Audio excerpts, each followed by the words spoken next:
Never let anybody see you sweat. So I was born in New York City, and I lived there until I was 8 years old. I realized that I was a much better talker than I was a listener. I don't know what to say, I just don't like what you're saying. Sorry, Your Honor. I ended up going to law school at Georgetown, and I was a prosecutor for Janet Reno. I loved it because it was so raw. Were you cheating on her? Yeah, sure. Okay. All rise. Our show will be a mixture of education, I think you're misreading the law a little bit, and entertainment. My main goal is justice and the law. That's been my legacy, and the legacy I hope to continue into the future with the show. Peter Rodriguez claims his former AA sponsor kicked him out and dumped his furniture after he complained that the defendant's pot smoking triggered his relapse. Then Clemente says he just needed the room for a paying tenant. Okay, Mr. Rodriguez, you're suing Mr. Clemente for $602.93, the value of property that you feel he illegally disposed of. Talk to me. How do you two know each other? Mr. Clemente was my former sponsor in AA. Okay. We had known each other for quite some time.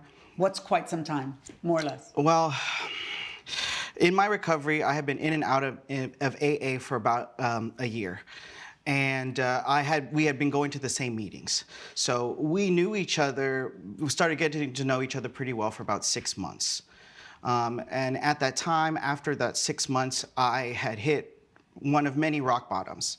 I was homeless, I was jobless, and Mr. Clemente offered me a place to stay while I got back on my feet. Can I ask you what was, drugs, alcohol, both, what was your poison? It would always start with alcohol, but then it was pretty much, you know, just anything that I could get my hands on. When you say he offered you a place to stay, are you referring to him renting you an apartment or literally letting you sleep at his house? Letting me sleep at his house. He had a guest room. He told me that I could stay there. He actually offered to let me stay there rent-free. Was he your sponsor? He was my sponsor. Okay. Your Honor. Okay, go on. So you move in. I move in. You're not paying rent. I'm not paying rent. Did you get a job? I did. I did. I was able to get a part-time job, just starting to get back on my feet. Okay. And then what happened? Well, getting back on my feet, as I said, I was able to get a part-time job, so I started to try to put my life back together. I purchased a few items, right? I purchased a bed, I purchased a bed frame, a dresser, a TV, meager items, for which I have the receipt right here.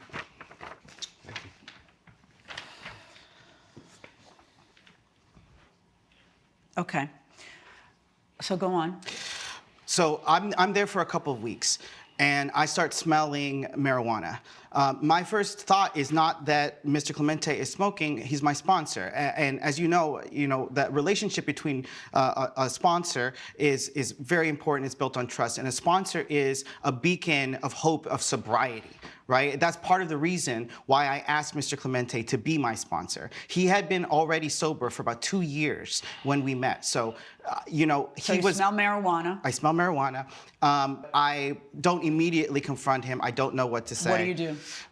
Well, what ends up happening is I come home and I actually see him smoking. Where is he when he's smoking? He's in the living room. He's blowing it out the window. Okay. I don't immediately say anything. When you do, what do you say? What happens? Tell me about the confrontation or lack of confrontation. What happens to you? We don't have a confrontation immediately. Okay. In fact, I try to avoid him. I try to continue to stay there. I do not have another place to stay. Yeah, no, the rent is perfect. Right, and then, so then what happens? I tell people in the community that what I'm going through. You mean by in the community, who do you mean? You mean AA? Other people in AA. Okay, go on. Yes, because, he's lying. And he's my sponsor, and I want to protect people. I also feel betrayed. I start to think that the whole thing is a sham. If this is not, if my beacon of hope that saying you can do this. Yes, I got all that. Yes. Now, what happens after that? I know you're distraught. Then what is your next action? To relapse? Yeah, I relapse. Yes. Right, because we keep talking about what everybody else does, but we're not talking about what you did. So tell me about the relapse, whatever you can tell me. I don't stay there anymore at first. Okay, how many days did you stay there after you saw him smoking? It was a few weeks. Okay, maybe and when you leave, where do you go? I only can have my car So I'm staying in my car, I'm drinking. Enough time has gone by where I recognize that I'm out of control. I try to come back. Wait, what is enough time goes by? That's how long? Maybe 3 weeks, Your Honor. According to you, it's a lot longer than 3 weeks. Your Honor. How long? A month. Just 1 month? Yeah, but he's leaving out a lot of stuff. Why don't you fill in? So, yeah, I mean, where do I even start? You start on the part where you're smoking a joint and you're his AA sponsor. Why don't we start Okay, there? Is yeah. that true or not true? Yeah, let me just say first, that's not a legal issue. Like, I didn't say it was illegal. I'm asking you how an AA sponsor can smoke a joint with an addict in the house and with you being an addict, right? Because that's why you're in AA. What was your poison of choice? You know, my main addiction was alcohol. I didn't really consider weed to be that big of an issue for me. Coming up on Justice for the People. According to him, it's all your fault he relapsed. Okay, well, first off, it's not my responsibility. And later, Did you tell your sister to stop it when your sister confronted her? I did not, Your Honor. Because you wanted to hear her answer. I wanted to get. Yeah, I want to hear her answer. Are you cheating with her ex-husband?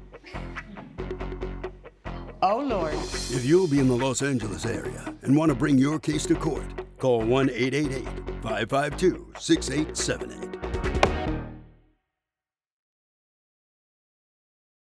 You're watching Emmy-nominated Justice for the People with Judge Milian. We're back with the case of Peter Rodriguez, who is suing Van Clemente for throwing his belongings away. According to him, it's all your fault he relapsed. Okay, well, first off, it's not my responsibility.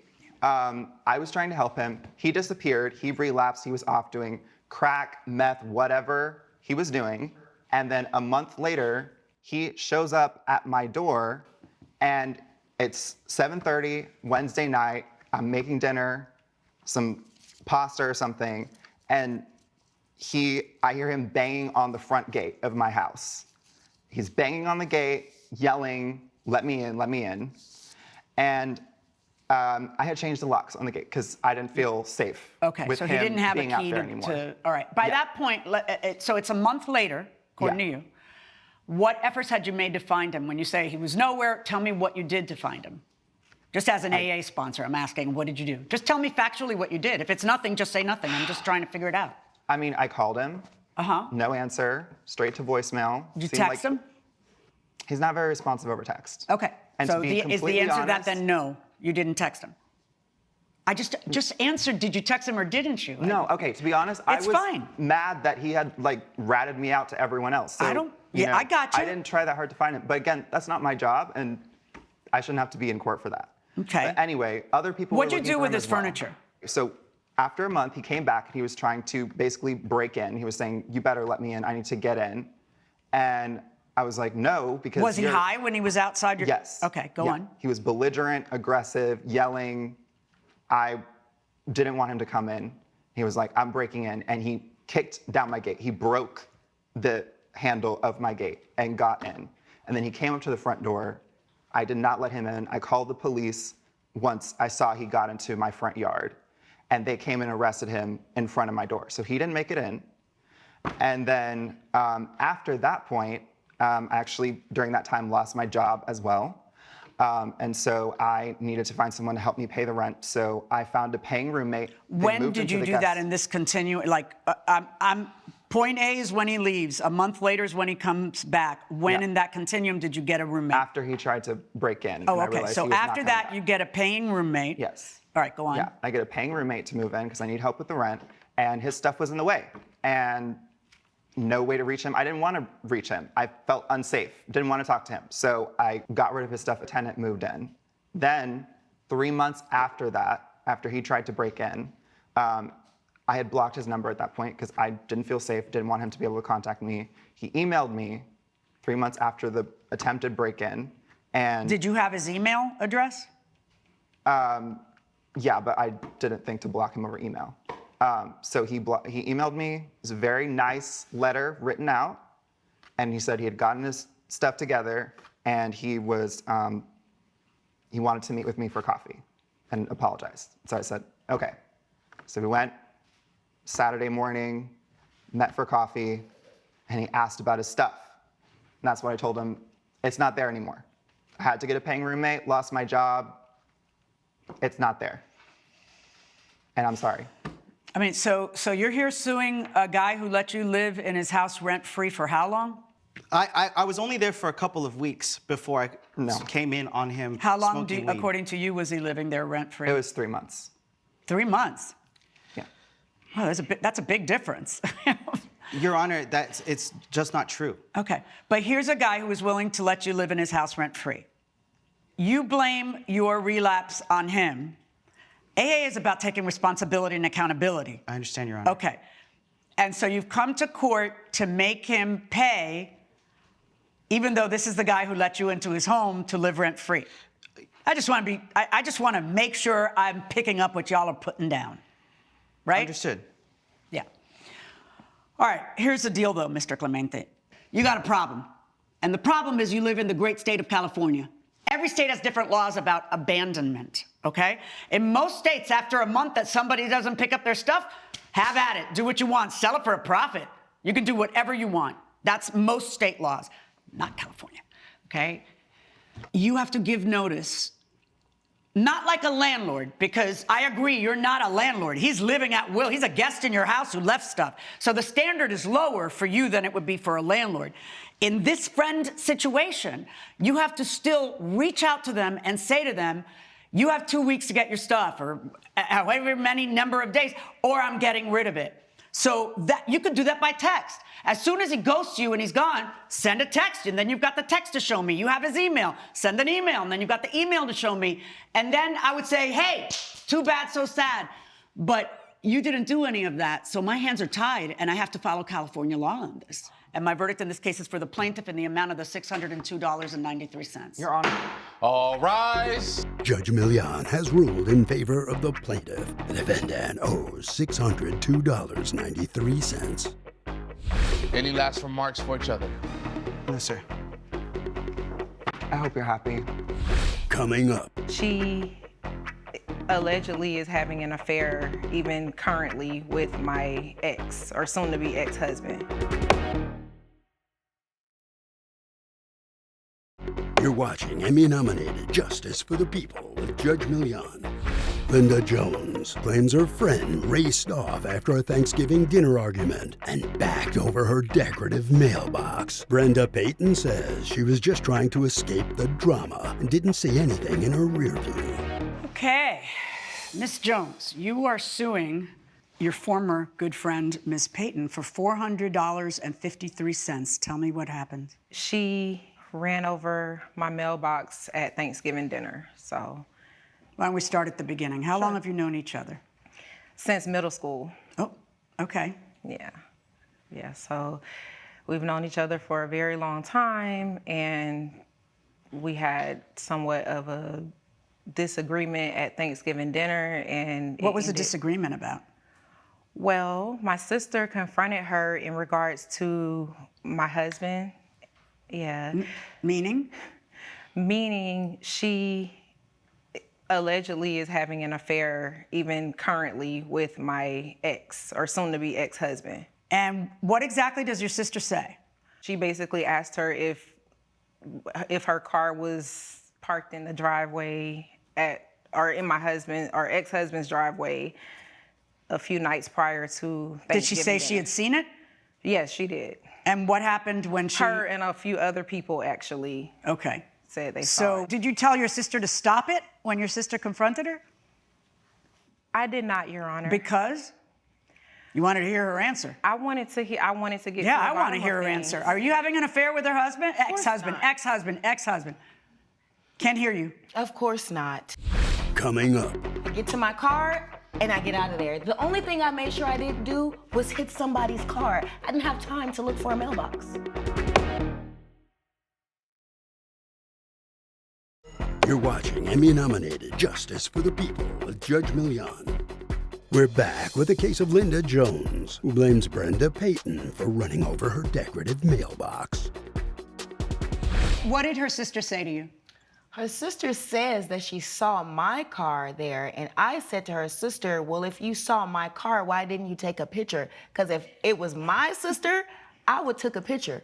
Okay, did you say, no, you didn't see my car? I said, show me a picture then. Did you take a picture? Show me a picture. Did you say, no, I'm not? Did you say, what are you talking about? I said no. She never denied it, Your Honor. Okay, so then what happens? So then her sister proceeds to get in my personal aura, in my personal space. How?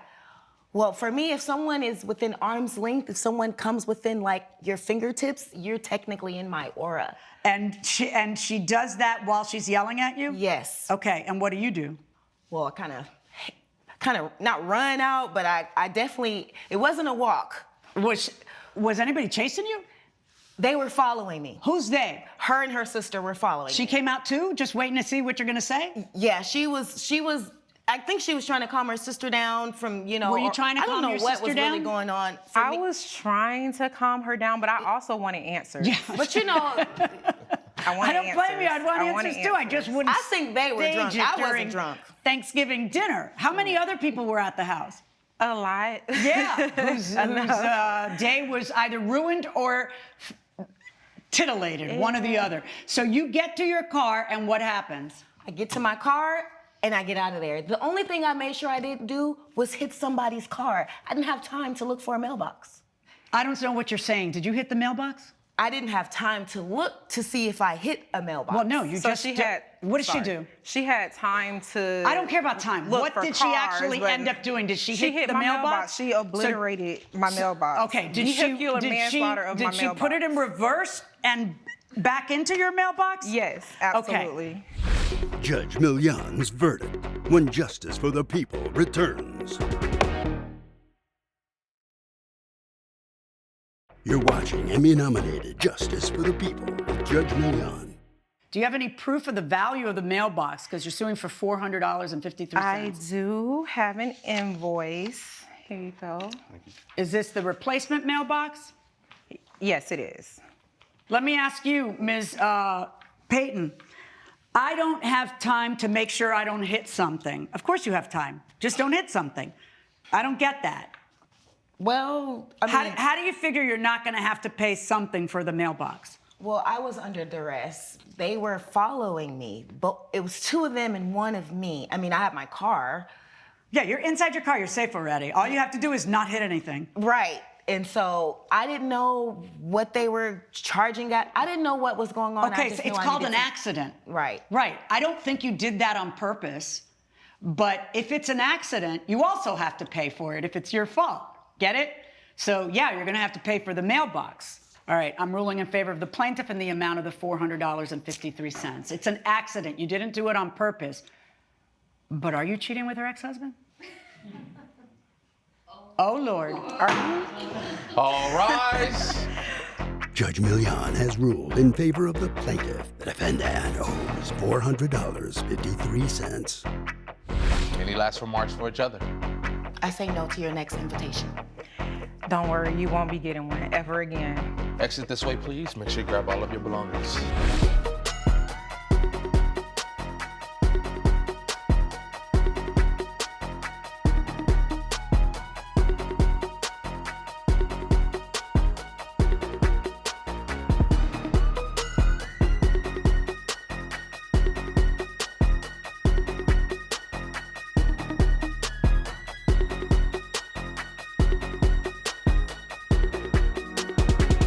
This has been a production of Allen Media Group.